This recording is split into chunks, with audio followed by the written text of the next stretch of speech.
Jumapili njema, Jumapili ya baraka, ambapo asubuhi ya leo ninakusalimu katika jina la Yesu Kristo. Bwana Yesu asifiwe. Ni matumaini yangu ya kwamba asubuhi yako inakuendea vizuri na ni ya baraka pia.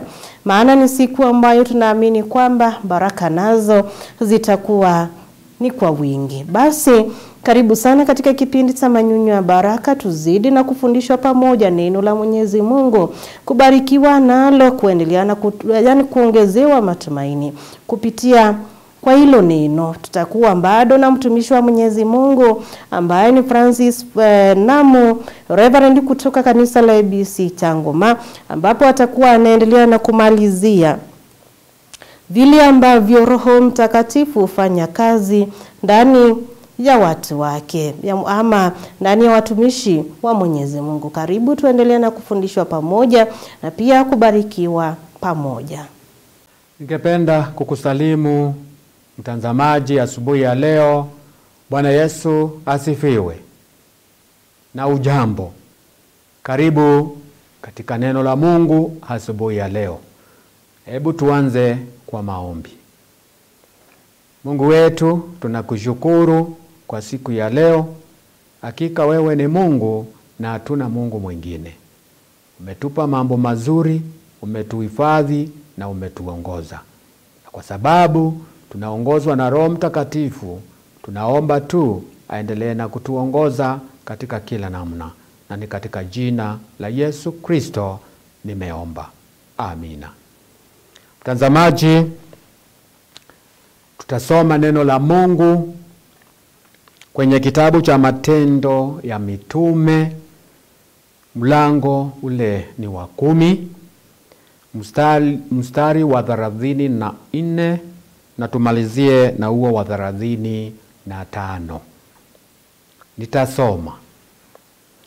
Ndipo Petro alianza kwa kusema, sasa naamini ya kuwa Mungu hana upendeleo. Yeye huwakubali watu wa kila taifa wamchao na kutenda haki. Bwana Yesu asifiwe. Hakika Mungu hapendelei. Mungu kutoa, kuadhibu, kubariki kulingana na vile inavyostahili.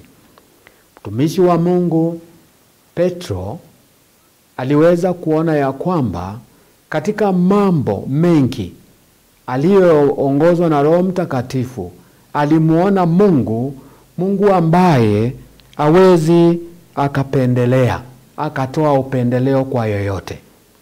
Na kwa sababu yeye ni Mungu wa haki, kuna mambo ambayo tukiongozwa na Roho Mtakatifu tutaweza kujidhihirisha kutokana na uongozi huo wa Roho Mtakatifu.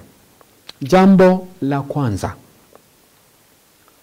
kumcha Mungu.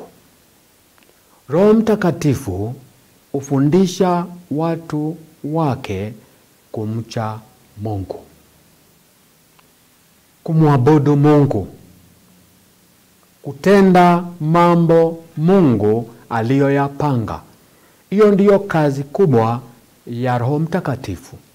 Kwa hivyo ni kusema ya kwamba mtu ambaye amempokea Roho Mtakatifu, yule ambaye amejazwa na nguvu za Roho Mtakatifu, yeye ni mcha Mungu. Hawezi akatenda jambo kinyume na mapenzi ya Mungu. Kwa hivyo kiona mtu yoyote ambaye anaongozwa na Roho Mtakatifu, ana matunda ya Roho Mtakatifu, kwanza mchunguze, utapata yeye ni mwenye kumcha Mungu. Jambo la pili, ni mwenye kutenda haki. Yaani mtu ambaye si wa kupiga kona. Kama ni jambo analitekeleza jinsi lilivyo, anapoangaliwa, anapokaa peke yake, yeye tu utenda haki. Na ndipo Petro akasema, mwenye kumcha Mungu na mwenye kutenda haki, hata kama yeye ni mtu wa aina gani, awe ni wa taifa gani, awe tu ni wa kabila gani, awe ni wa ukoo gani, bora tu awe ni mtu wa kumcha Mungu na kutenda haki, ukubaliwa na Mungu. Bwana Yesu asifiwe. Unajua, yeyote anayekubaliwa na Mungu, hakuna jambo linaloweza kumzuia, hakuna jambo linaloweza kumtatiza, kwa sababu mambo yake yote yako mikononi mwa Mungu. Kwa hivyo Roho Mtakatifu ambaye tumeendelea na kujifundisha, yeye jambo la kwanza hufundisha Wakristo kumcha Mungu. Na jambo la pili hufundisha watu kutenda haki, kutendeana haki, kwa sababu sisi zote tuliumbwa na Mungu kwa mfano wake. Kwa hivyo inafaa na inabidi sisi tumche Mungu. Je, kwa nini tumche Mungu? Kwa sababu sisi tu kazi ya mikono yake. Yeye tu ndiye ametupa uhai. Hakuna lolote tunaloweza kulitenda pasipo uwezo wa Mungu. Kwa hivyo Mungu ndiye mwanzo na Mungu ndiye mwisho. Kwa hivyo Paulo anasema, akiwa amejawa na Roho Mtakatifu, mtu yeyote mwenye kumcha Mungu na mwenye kutenda haki ukubaliwa na huyo Mungu. Na hayo ndiyo mambo Roho Mtakatifu anatudhihirishia kwetu. Kwa hivyo ukiona mtu ambaye anatendea wengine makosa, anawatendea mambo mabaya, ujue amekosa Roho Mtakatifu.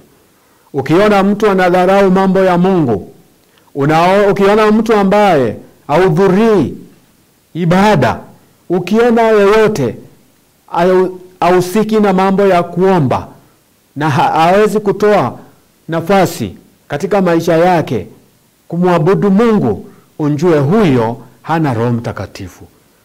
Hata kama yeye ni wa kiwango gani, hata kama yeye anajiita namna gani, hata kama yeye amejiinua kiasi gani, kwa sababu jambo la kwanza, Roho Mtakatifu hufundisha watu kumcha Mungu. Jambo la pili, hufundisha watu kutendeana haki. Kama kiumbe mwenzako unamtendea haki. Lakini tazama, wakati huu tunaishi katika dunia ambayo imeharibika. Watu wanauana. Hiyo sio fundisho la Roho Mtakatifu. Hata mtu akifundisho la Roho Mtakatifu ni hata kama mtu amekukosea, unamsamehe, kwa sababu anadhihirisha yote yaliyosemwa na Kristo. Kwa hivyo ndugu mtazamaji, jichunguze maishani mwako. Jioji, je, wewe unamcha Mungu? Kumcha Mungu ni kumcha namna gani? Wewe unampatia nafasi katika maisha yako? Jambo la pili, wewe ni mwenye kutendea wengine haki? Wewe unatenda haki, yani unatekeleza jambo jinsi linavyopaswa kufanywa, ama tu ni kupitia tu mahali? Kama ni kazini, unatendea wenzako haki? Kama ni kijijini, unatenda haki? Nyumbani, mnatendeana haki? Jichunguze, na ukiona kuna mambo ambayo yamesalia, muite Roho Mtakatifu maishani mwako, atakusaidia. Kwa hivyo tukimalizia, ujue ya kwamba huyu Roho Mtakatifu anadhihirishia watu kwamba Mungu hana upendeleo. Si kama mwanadamu. Lazima uwe umche Mungu na utende haki, Mungu atakukubali. Bwana Yesu asifiwe, na Bwana na alibariki neno lake. Amina. Tuombe. Tunakushukuru Mungu wetu kwa ajili ya fundisho lako kutoka kwa neno lako. Asante kwa wote ambao wametazama na kulisikia, na pia wote ambao wanaendelea na kulifuatilia. Tunaomba nguvu za Roho Mtakatifu akaweze kufuatilia neno lako kwa kila mmoja wetu. Asante kwa siku ya leo, napovumbukana na kuachana Watu wakiendelea na kufanya kazi zao, Mungu tembea na kila mmoja wetu. Na ni katika jina safi la Bwana wetu Yesu Kristo, aliye Bwana na mkombozi wetu, tumeomba. Amina. Ni kweli kabisa, Mungu ana upendeleo. Kwake uwakubali watu wote. Kama unaweza na kumkubali Yesu Kristo na kuamua kwamba utaweza na kuokolewa, Mungu ama Yesu mwenyewe ana upendeleo, ana kukubali tu. Ukiwa vile ambavyo uko,